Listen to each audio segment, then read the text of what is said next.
بدعت ہر اس کام کو کہتے ہیں کہ جس کی مثال پہلے نہ ملتی ہو، تو ایسے کام کو یہ بدعت یعنی نیا کام کہا جاتا ہے۔ بدعت کے حوالے سے بھی جو یہ تصورات ہیں کہ جی ہر نیا کام جو نبی پاک صلی اللہ علیہ وسلم کے بعد ہوا یا صحابہ کرام علیہ رضوان کے بعد ہوا، وہ بدعت ایسی ہے کہ جو بری ہی بری ہے، تو ایسا کہنا یہ بہت ساری احادیث پاک کا انکار کرنا ہے۔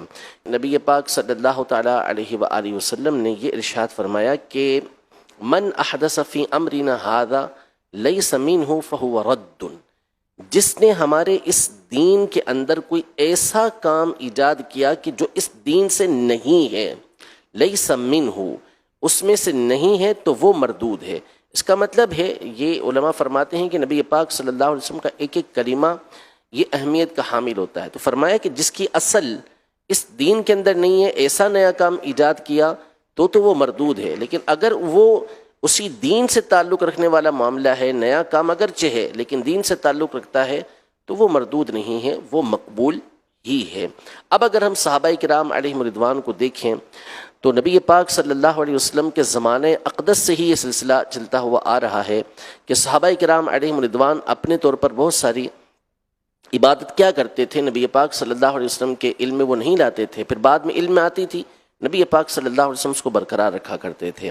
جیسے مثال کے طور پر حضرت سیدنا بلال رضی اللہ تعالی عنہ کی حدیث مبارکہ، یہ صحیح حدیث مبارکہ ہے کہ نبی پاک صلی اللہ علیہ وسلم نے ان سے پوچھا کہ بلال، تم اسلام کے اندر کون سا ایسا کام کرتے ہو کہ جس کی تمہیں سب سے زیادہ امید ہے، یعنی بخشش کی، مغفرت کی، درجات کی بلندی کی تمہیں سب سے زیادہ امید ہے، اس لیے کہ میں نے جنت میں اپنے آگے تمہارے قدموں کی آواز سنی۔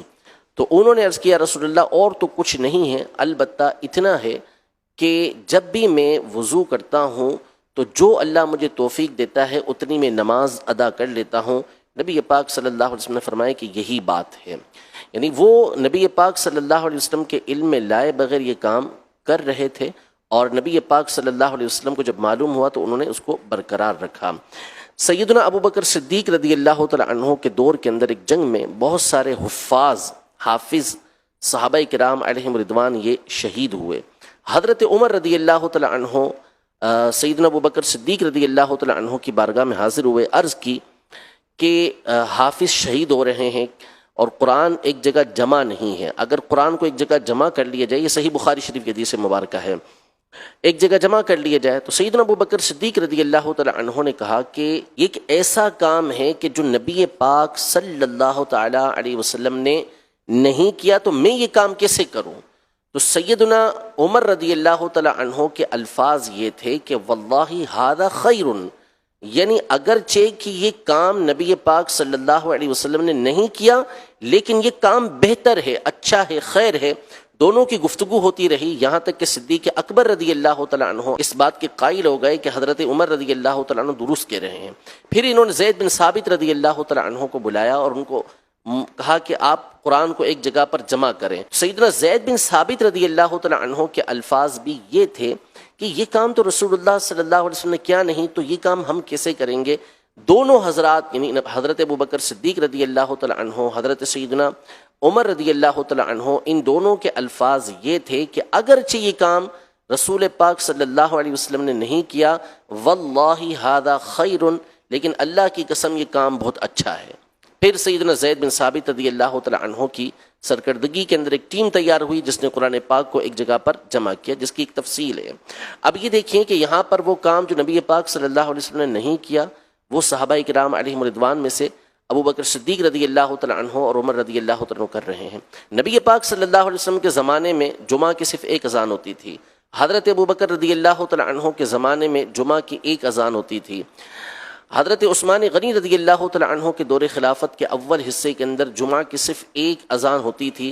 پھر سیدنا عثمان غنی رضی اللہ تعالیٰ عنہ نے اپنی خلافت کے آخری حصے کے اندر جب 6 سال گزر گئے تو اس کے بعد آپ نے جمعہ کی دوسری اذان کا حکم ارشاد فرمایا کہ جب آبادی دور دور تک ہو گئی تو ایک نئی اذان آپ نے اس کا حکم ارشاد فرمایا۔ تو اب یہ دیکھیں کہ نبی پاک صلی اللہ علیہ وسلم نے یہ کام نہیں کیا، حالانکہ الیوم اکملت لکم دینکم، قرآن پاک فرما رہا ہے کہ آج کے دن میں نے تمہارے لیے تمہارا دین مکمل کر دیا ہے۔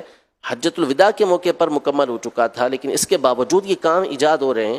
اس کا مطلب یہ ہے دین کے مکمل ہونے کا کہ اس کے قانون، اس کے اصول، اس کے ضابطے، یہ سارے کے سارے مکمل کر دیے گئے ہیں۔ اب جو بھی ایسا کام آتا ہے کہ جو پہلے نہیں ہوا لیکن وہ شریعت مطہرہ کے اصول کے عین مطابق ہے، تو پھر وہ اسی آیت مبارکہ کے تحت داخل ہے۔ آج بھی انکار کرنے والے افراد بھی اگر غور کریں تو بہت سارے کام وہ ہو رہے ہوتے ہیں کہ جو نیکی کے کام کہلاتے ہیں، دین کے کام کہلاتے ہیں، اور نبی پاک صلی اللہ علیہ وسلم سے، صحابہ کرام علیہم رضوان سے، تابعین سے ان کا کسی طرح کا کوئی ثبوت نہیں ہوتا۔ تو واضح طور پر حدیث مبارکہ بھی موجود ہے، اور ہمارے اسلاف نے واضح طور پر حدیثوں کی جو شرح کے اوپر مشتمل کتابیں ہیں وہ آپ پڑھتے چلے جائیں تو کل بدعت ضلالہ کے جو الفاظ ہیں کہ ہر بدعت گمراہی ہے، وہ بدعت کے آگے تشریح کرتے ہیں، ای بدعت، وہ بدعت کے جو مکروہ ہے، وہ بدعت کے جو حرام ہے، یعنی ایسی بدعت کے جو سیئہ ہے، بری ہے، وہ اس کی تشریح کرتے ہوئے کہتے ہیں کہ یہ چیز ہے۔ تو یہ بات کہنا کہ جو کام نبی پاک صلی اللہ علیہ وسلم کے زمانے اقدس میں نہ ہوا ہو تو وہ کرنے کی اجازت نہیں، یہ خود نبی پاک صلی اللہ تعالیٰ علیہ وسلم کی تعلیمات کے اور اسلاف کی تعلیمات کے خلاف ہے۔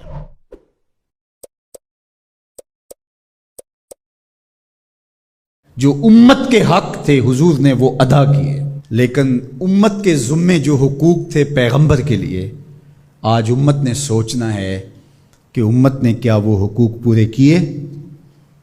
جس طرح طائف کے بازاروں سے لے کے مکے کی گلیوں تک اذیتیں سہی، تکلیفیں گوارا کی، مقاومتیں، مخالفتیں، نکتہ چینیوں کے طوفان، ناموافق حالات کے جکڑ، اذیتیں، کسے ہوئے آوازیں، کیا کچھ نہیں تھا۔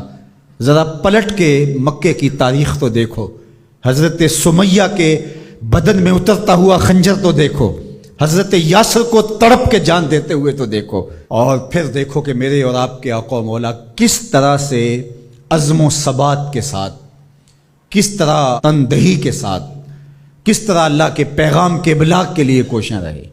گھر میں فاقے تھے، کئی دن تک چولہا نہیں جلا، لیکن تبلیغ کے تسلسل میں فرق نہیں آیا، اور پھر تبلیغی عمل کو کسی غرض سے بھی ملوث نہیں ہونے دیا۔ لا اسألکم علیہ اجرا، اس پہ شاہد عادل ہے۔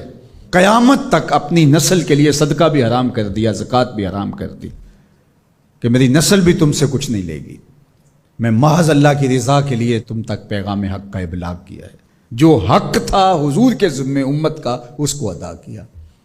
اب امت کے ذمے جو حق ہیں، ذرا امت ایک لمحے کے لیے سوچے کہ وہ حق ادا کیا۔ سب سے پہلا حق جو امت کے ذمے عائد ہوتا ہے وہ ہے ایمان بالرسول، نبی پر ایمان لانا۔ ایمان لانے کا مطلب کیا ہے؟ تسلیم کردن، گردن نہادن، سر تسلیم خم کر دینا، یہ ہے ایمان۔ اپنی خواہش ترک کر کے جس کو مان لیا ہے اس کے لیے گردن جھکا دینا۔ تیرے ہندیاں سندیاں محبوبہ، میں کافر ہواں جے میں ہواں۔ دوسرا تقاضا اتباع ہے، اور وہ ایمان کا تقاضا بھی ہے۔ رسول کو ماننے کا مطلب یہ ہے کہ رسول کی مانی بھی جائے۔ یہ کیا ماننا ہوا کہ خواہش اپنی ہوئی، ساری زندگی اپنی مرضی کے مطابق گزاری، شادی بھی ساری اپنی مرضی کے مطابق، ساری رسمیں ہندوانہ کی، صرف ایجاب اور قبول، پھیرے نہیں لگوائے، وہاں کہا چلو یہاں ہم دین کا ٹچ دے دیتے ہیں، وہاں چلو تدفین کا مرحلہ آیا تو جلاتے نہیں ہیں، کفن پہنا دیتے ہیں اور تدفین کر دیتے ہیں چونکہ ہم مسلمان ہوتے ہیں۔ فیکٹری کے اندر جو کچھ ہو رہا ہے وہ سارا بینک سے لمٹیں چل رہی ہیں، وہ سارا جو ہے وہ اللہ سے اعلان جنگ ہے، اور باہر نمائش کے لیے دسترخوان لگایا ہوا ہے کہ ہم غریبوں کو کھانا کھلا رہے ہیں۔ یہ دھوکہ تم اپنے ساتھ کر رہے ہو، رب کے ساتھ نہیں کر سکتے۔ یہاں سر سے لے کر پاؤں تک آنا ہوگا، آدھا تیتر آدھا بٹیر نہیں چل سکتا۔ تو نبی کی اطاعت پھر اس میں کیا، کیوں، کیسے ممکن ہے؟ جب مان لیا تو پھر مان لیا۔ اللہ حکمت سمجھ میں آ گئی تو اچھی بات ہے، نہیں سمجھ میں آئی تو پھر بھی حکیم کا عمل حکمت سے خالی نہیں ہوتا۔ جو حکیم نے کہا اس کے پیچھے کوئی حکمت ہوگی، وہ تمہاری نظر میں ابھی نہیں آئی، کچھ وقت بعد آ جائے گی، نہ بھی آئے تو کوئی فرق نہیں۔ پھر ایمان بالغیب کس کو کہتے ہیں؟ تو اللہ اس کے رسول کی مان لینا کہ بس ہمارے ذمے ان کا حق ہے، ان کی ماننا ہمارا حق ہے، اطاعت ہمارا حق ہے، تو بس یہ کافی ہے۔ اب صحابہ کی زندگیاں دیکھ لیجیے، انہیں حکمت ہے نہیں پوچھی۔ حضور خطبہ دے رہے ہیں اور فرمایا لوگوں بیٹھ جاؤ، یہ باہر رش ہو رہا ہے نا سامنے، تو فرمایا بیٹھ جاؤ۔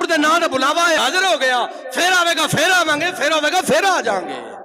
ਉਹ ਮਾਈ ਸਭਾ ਸਦਕੇ ਜਾਈਏ, 14 ਸਦੀਆਂ ਬਾਅਦ ਮਾਈ ਦਾ ਇਸ਼ਕ ਐਸਾ, ਪੁੱਤਰ ਜਵਾਨ ਸ਼ਹੀਦ ਹੋਇਆ ਸਾਹਮਣੇ ਪਿਆ। ਤੁਸੀਂ ਇੱਕ ਬਿਆਨ ਦੇ ਦਿਓ ਸਾਡਾ ਬੱਚਾ ਮਰਾ ਛੋੜਿਆ, ਅਸੀਂ ਪਰਚਾ ਕਟਾਂਗੇ, ਤੁਹਾਨੂੰ ਪੈਸੇ ਲੱਭ ਜਾਣਗੇ, ਤੁਹਾਨੂੰ ਇਤਨੀ ਜ਼ਮੀਨ ਲੱਭ ਜਾਏਗੀ। ਉਹਨੇ ਆਖਿਆ ਜਾ ਦਫਾ ਹੋ ਜਾ ਇੱਥੋਂ।